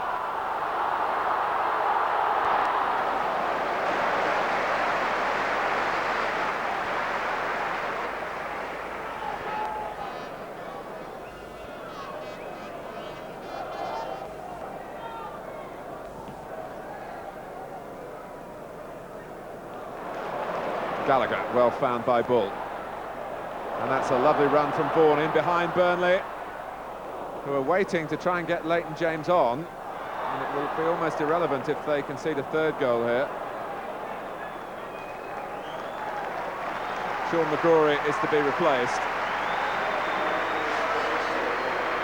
So at 35, Leighton James may well have thought his Wembley days were behind him. He's now Burnley's youth coach, but still part-time player. If ever Burnley needed 30 minutes of Leighton James magic, it's today, Martin.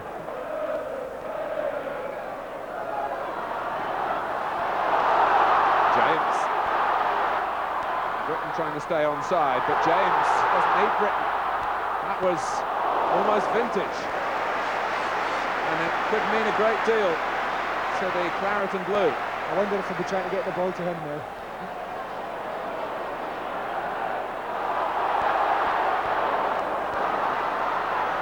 Good work in the heart of the Burnley defence by Davis then, but Britton lost out.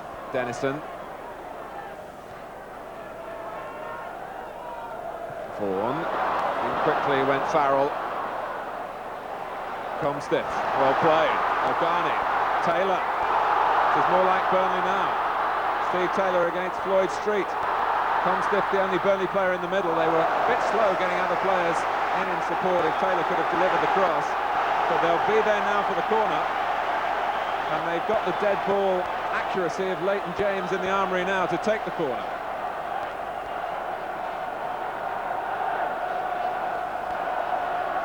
Davis waiting at the far post.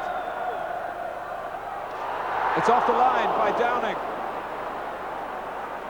As Comstiff jumped, it might have even come off a Wolves head.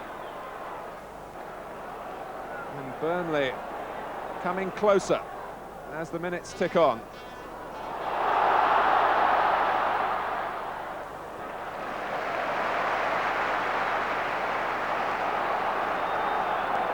Certainly worth another look, Andy. Yeah, you must hate being right about his accuracy there.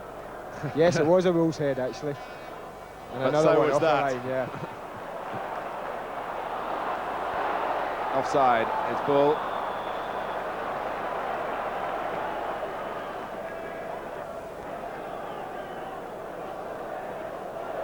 So Leighton James, look at the games he's played. More than 100 goals, and the last of those 54 caps was actually here at Wembley in 1983. An outstanding career.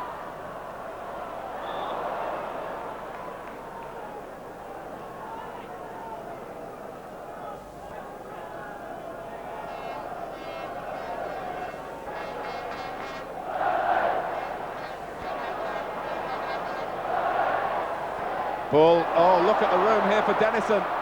This could settle it. And Robinson, well, he couldn't deliver, but he had to take the shot quickly. But Burnley, in gambling, in concentrating on their attacking play, were all over the place defensively. Great move from Wills. The only thing that spoiled it is his finish. Tremendous.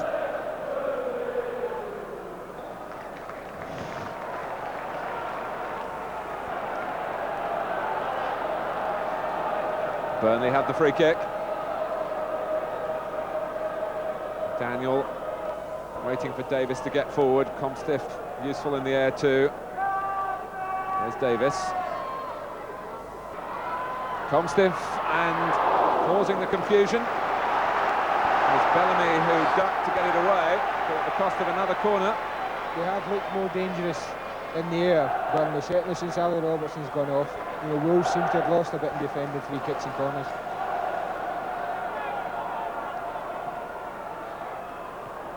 Just too high for Comstiff, who was looking to flick it on this time. Back from Deakin.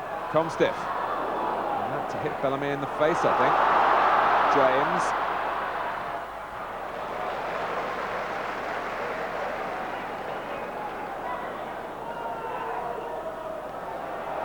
O'Garney. Still George O'Garney for Burnley, and that could have gone anywhere. Not a lucky moment for O'Garney's teammates, really, who were homing in to try and reach the cross. The hardest spell of the match, Andy, for Wolves. Yeah, they've got to survive this. Burnley must get a goal here if they want to get back in the game, I think. It's a nice bit of pressure for them, and what they need now is to hit the back of the net.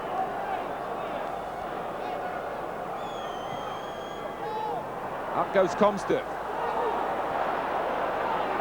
Street waving Dennison away. He wants to bring it out himself. Britton finding himself in the centre of defence. Comstiff was a little bit late on much. That's offside. Nigel Vaughan.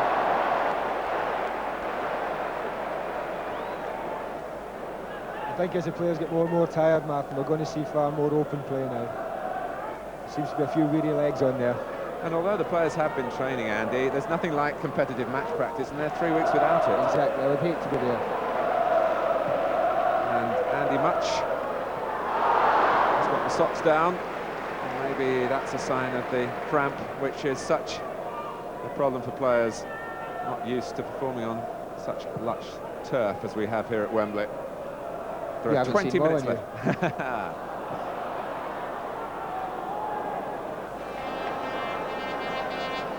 Yes, to be fair, both Turf Moor and Molineux have good surfaces for these players to operate on week in, week out.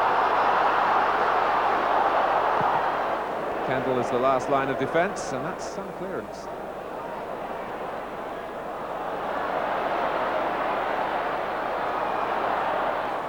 Vaughan, a man to his left, it's Gallagher.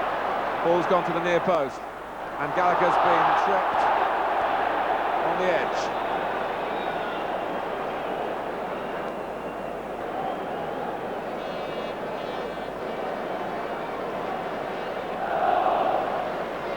Years old now, Jackie Gallagher, and all the years he's put in the lower divisions, really getting the joy for that toil, being part of what looks like a winning Wolves performance at Wembley.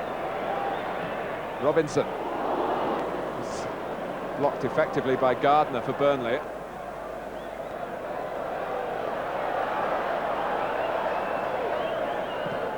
Bellamy.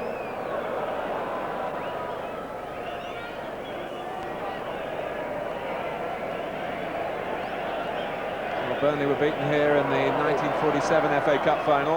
Their kit man, George Bray, still connected with the club, played in that game. They were beaten here in 62. Tottenham and Brian Miller played. They're going to be beaten in 88. Well, not if there's a goal here for Burnley. That could have changed the pattern of things, but it's still not coming, despite the increase in pressure, despite the effort of Ogani.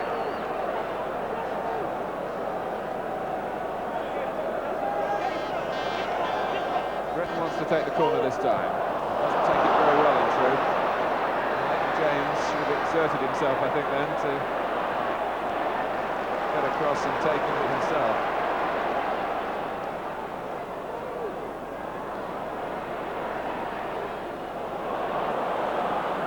Davis. Keith Downing there looks a player, Andy, with good engines. He's not shown any sign of flagging the variety of positions that he's had to play. He certainly hasn't. He looks as fit now as he did when he walked out the pitch. But you find most Wolves players are very, very fit. Well, Graham Turner is a manager who set a style here without too much elaboration in midfield. Perhaps he's a bit worried that they're playing some extra passes in there now, trying to take on Burnley at their own game.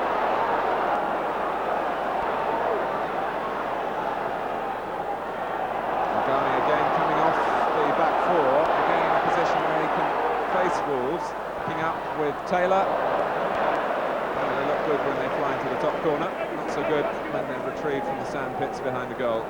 I think if Graham Turner's worried about anything at the moment, Mark, it's the fact that one or two of the Wolves players look like they think they've already won it, and that can be very, very dangerous.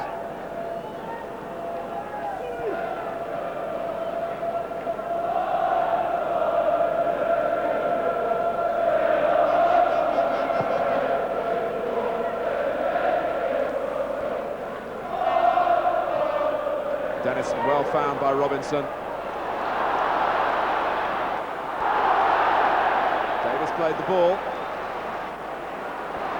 And he's left much clutching the thigh, the calf rather, and I wonder whether that's a touch of cramp. Whether it was something that came from the cramp he was feeling before, or whether he was genuinely injured by that tackle. And it could have caught him before he got the ball. It might just been a twist of the ankle as he landed there, Martin, if I may be so bold as to use my experience. Of course. You've had one or two injuries in your time, Andy. Slightly exaggerated. The autograph Andy Gray treatment table is not quite on the market yet. 15 minutes to go.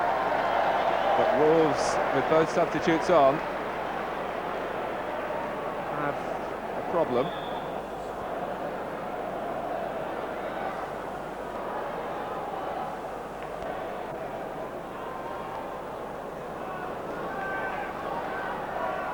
James. A tussle there between Ogani and Thompson. Ends with a Burnley throw.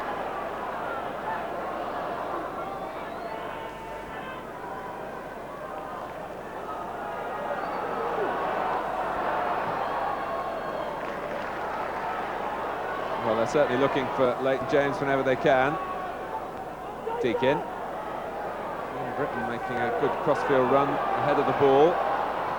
Burnley concentrating on keeping possession, and trying to attack in a more controlled way, but Peter Daniel, of all people, making a mistake like that. And that's a trip by Ball, is it? Well, if it wasn't, it was handballed by Davis. It was a trip.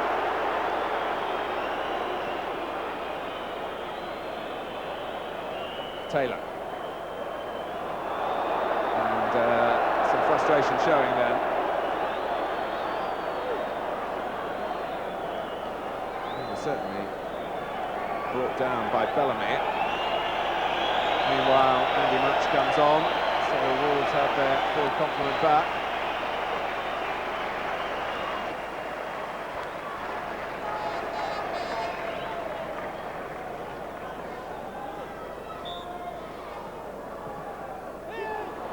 Kendall, the goalkeeper had luck on his side.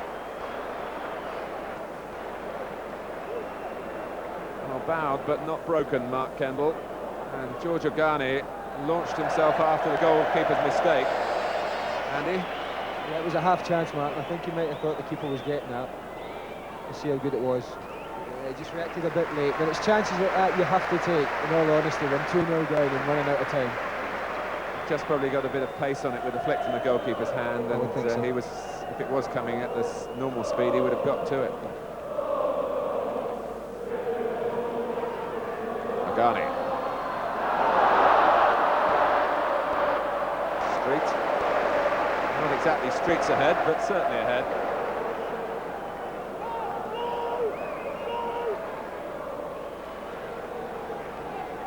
George Ogani hasn't let Burnley down in his play outside the box. Now maybe inside the box. And Dennison, the scorer of that marvellous second goal, showing he can tackle as well, but Wolves not really benefiting from it.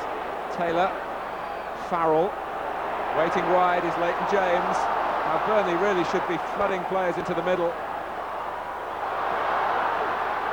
And that was a foot or so away. It was obviously an intended cross, but one of those that kept on going. I don't know, I think you're not doing him justice there. I've seen Leighton scoring from there. I think he might have tried a little shot there. Well, it was a curler, that's for sure. And any sort of deflection of friend or foe then, and it could have gone in.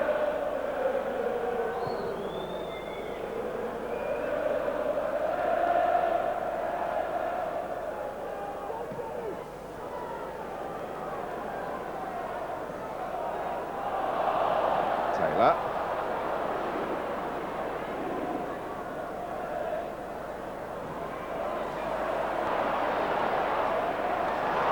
Britain still life in Burnley. Deacon wide. Britain is onside. And it was Bellamy, the stand-in centre-half, in the absence of Ali Robertson now, who did the sensible thing. No time for frills. Down goes Britain, looks at Roger Milford, and all he sees is a referee waving play on. And Wolves go on with Gallagher.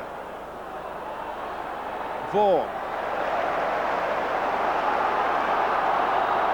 Burnley had certainly come alive in the second half, but it was almost as if they were in awe of Wolves at crucial stages in the first half. I think if they had this belief, Martin, from the beginning, they might have a different scoreline.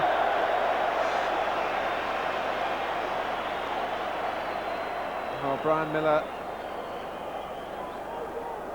looks on as a booking is recorded. That's Keith Downing, who gets the yellow card.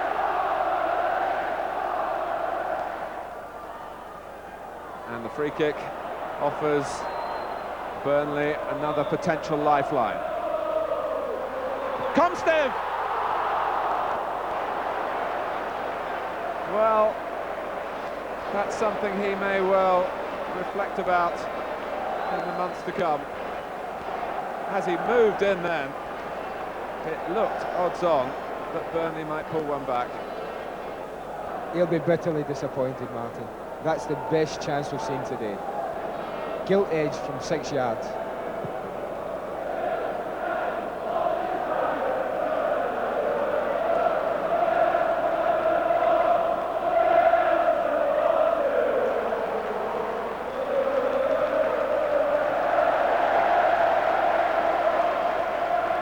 This was the chance. Oh, it's a glorious chance.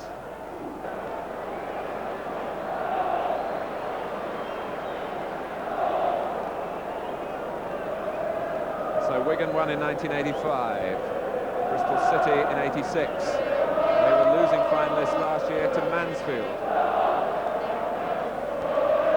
It's looking very much as though Wolverhampton Wanderers will have their name on the trophy in 88.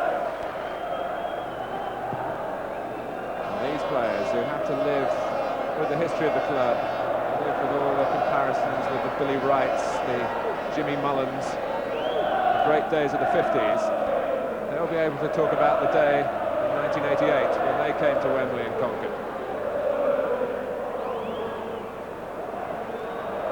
A day when the Wolves supporters also showed a terrific style as well, as Andy Hutch has given them so much to cheer throughout this season, as well as contributing that crucial early goal. Great little turn there, Nigel Vaughan, and a tremendous little cross, and he's unlucky, just a little bit high.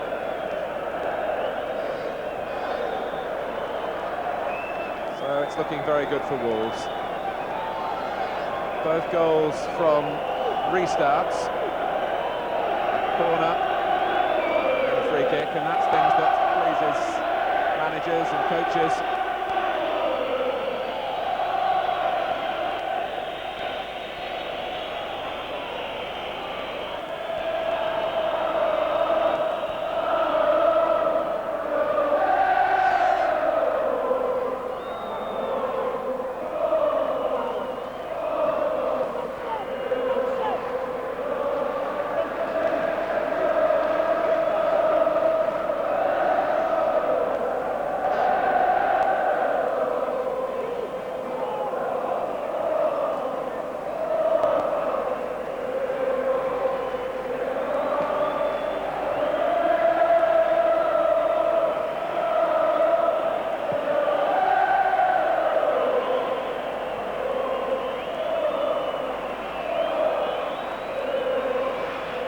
But the problem for Paul was that he had to come back to avoid being offside.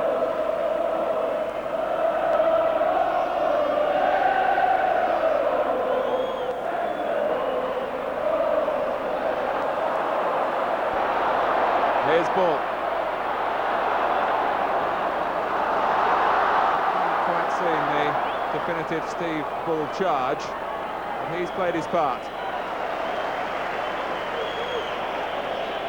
So they have to bring out Mickey Holmes to get his medal.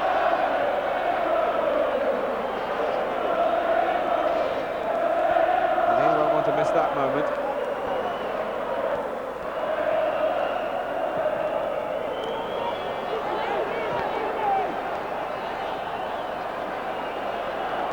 Straight. He's there again.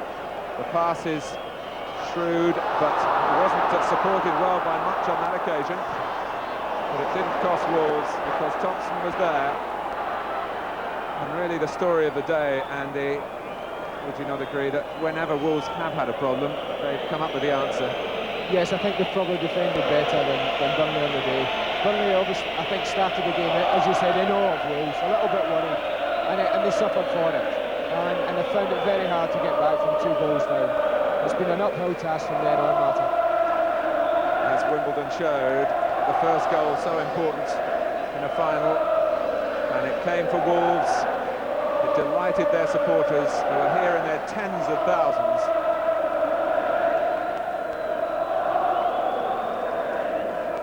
And I'm sure that it will encourage all of them to go to Molineux next season and watch the 3rd Division football there. will be turning his thoughts to getting out of the 4th division next season, as Wolves have done this.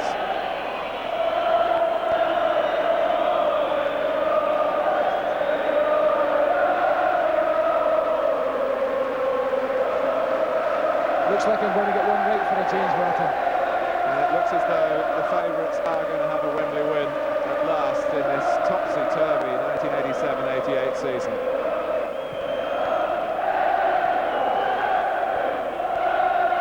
It's not even the final match of the season, because Walsall and Bristol City have got to play again. We're almost going on into June. A season that started here on August the 1st. I thought their game was a warm-up for next season, though. I don't think they'll need to do too much pre-season training anyway.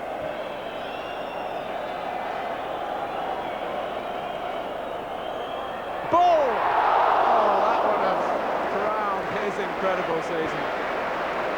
But not this time. He stays on 52. 52, you can hardly believe that you're saying it. I bet you'd give 10 of them away to put this one in, though, Martin. That's probably one of his best chances of the season. Wolves looking for a flying finish. Robinson. And now Ball. And now Dennison. Much. We're into injury time. Oh, and Davis. That was an important touch to stop a third goal, with Robinson right in there behind him. And Andy Much against the post. Burnley beaten and nearly buried here. What a finish, Martin, eh? This again is probably an easier chance than he's had all game.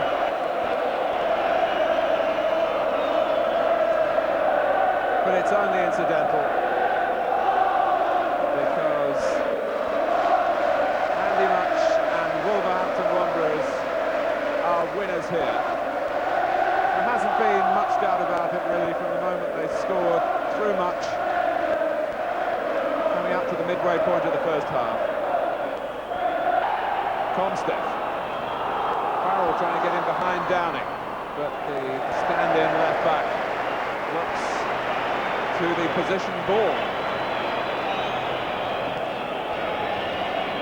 Roger Milford has had a look at the watch. And Wolves have won it! Mark Kendall illustrating the joy. Andy Much, tired but delighted. Desolation at the other end for Chris Pearce. Robbie Dennison, who triumphed here with a goal against Neville Southall in the centenary celebrations. He'd want to play at Wembley every week with his second goal, as Andy Gray described, fit for any occasion.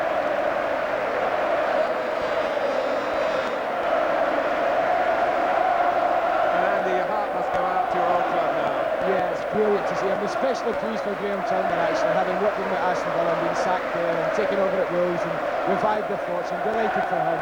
I can feel for both sets of players in that. I know what it's like both to win and lose. And Burnley have contributed.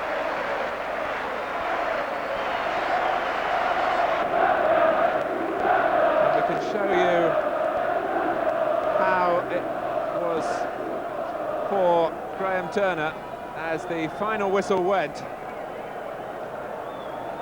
Off the bench, the culmination of so much hard work.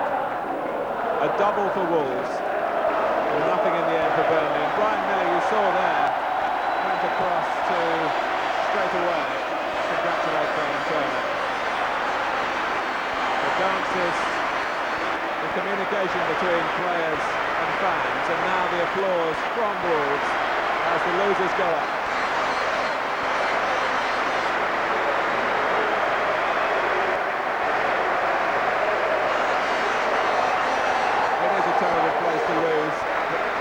Burnley, the consolation of being here. A year ago, it seemed that they were going nowhere. And Ray Deakin, sportingly, can manage smiles in defeat.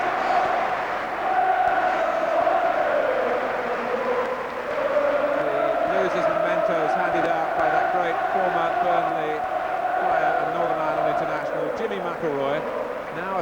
journalists in the northwest.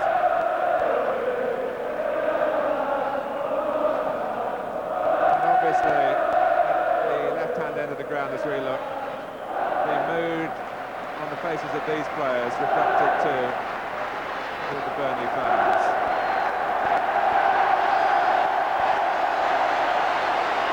But now it's very much the other side of the coin. Wolves on the way back.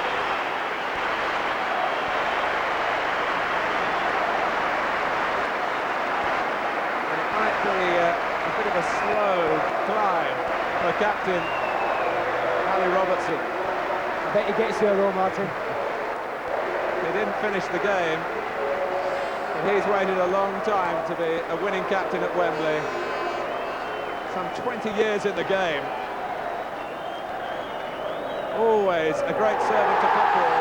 He certainly deserves his moment. The Sherpa Trophy presented to him by Bill Slater. The celebrations here are for Wolverhampton Wanderers. I can look at these guys. You know what he said earlier on? It's in tongue in cheek, I think, to the first of many. And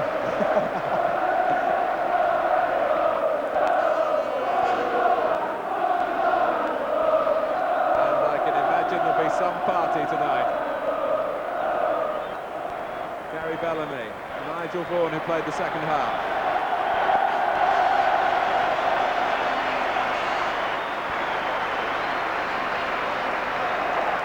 So genuinely a 13-man effort. Mickey Holmes, who didn't last to half-time, but they got him up the steps.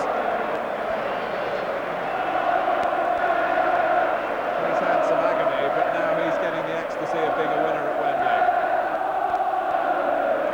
I wonder how Ali Robertson is going to join in the Anthem of Honour. If they go at his pace, he might well be here for a week. I bet he makes it round there.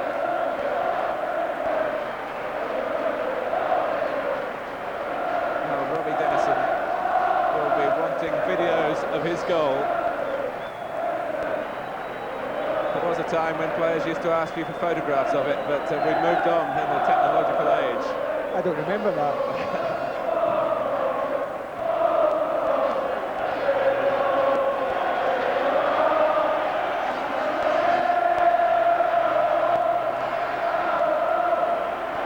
Well, the man of the match is down there with Jim Rosenthal.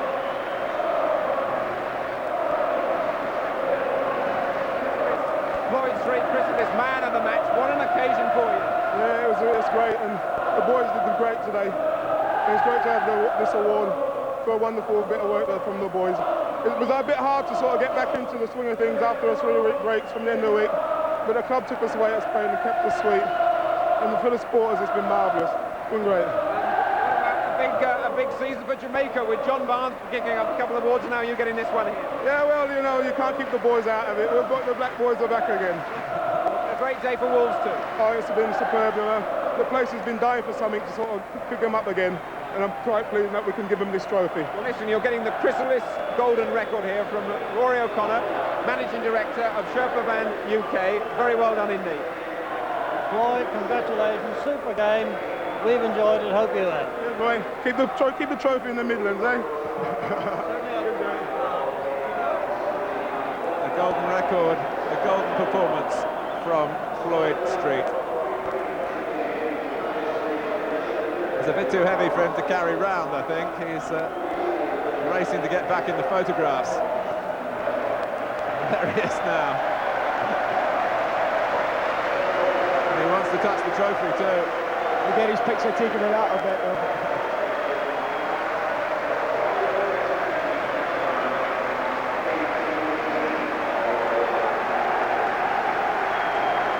So Wolves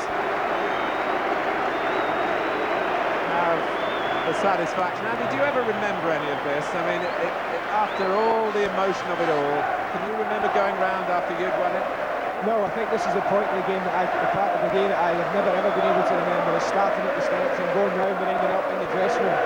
That is so emotional that time back, that when you actually sit down like a week or 2 weeks later and think, what was it like walking around?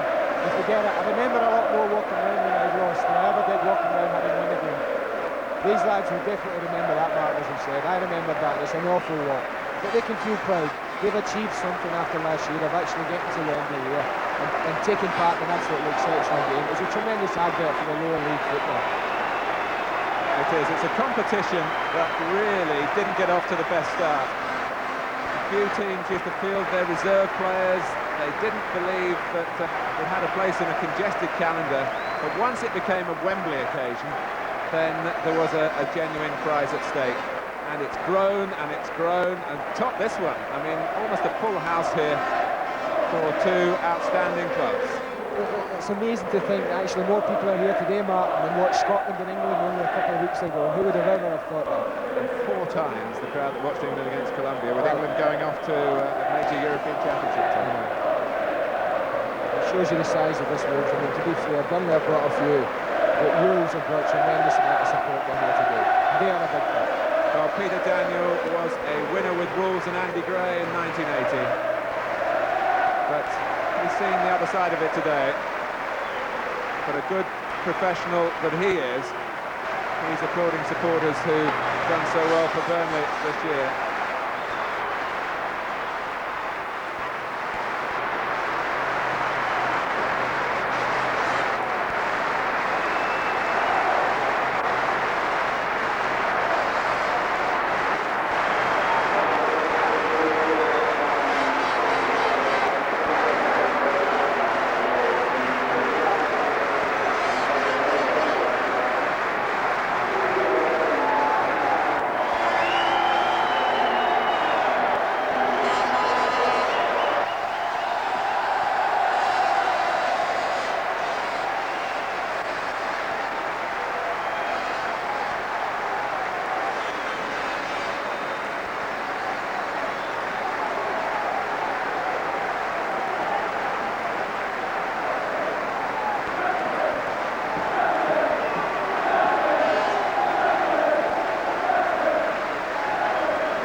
So let's set the record totally straight at the end and give you the final score. Andy Much in the first half, Robbie Dennison with that delightful free kick at a crucial stage in the second half. And the Sherpa Band final of 1988 finishes Burnley 0, Wolverhampton Wanderers 2.